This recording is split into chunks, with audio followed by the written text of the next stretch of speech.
21st of August, I tell you what the Syrian people say. They have what we have. They kidnapped children and men from the villages of Latakia, and they brought them here, put them in one place, and used chemical weapons against them. That's the story that the villagers in these villages know. But why don't you leave it to the UN Commission to investigate, to analyze? Mr. Selstrom and Ms. Kane said we need 3 weeks in order to establish whether chemical weapons had been used or not. I mean, Western countries are always very scientific, and they go by the law, and they wait for the results, and they investigate. Why, when it comes to something concerning our countries, they say it is believed that the Syrian government used chemical weapons? Why don't you wait for the specific scientific results of a neutral UN committee that is investigating? I want an answer to this question.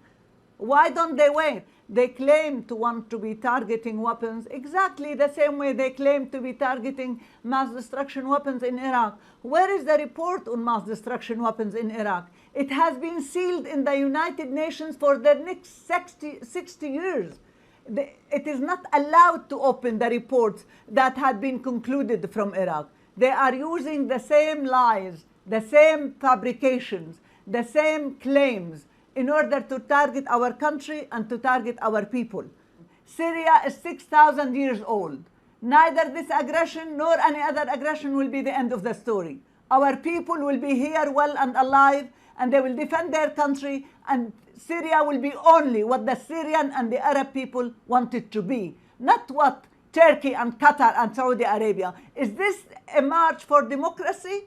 Is this path for democracy, the one that they have been doing for Syria? This is the question I'm asking.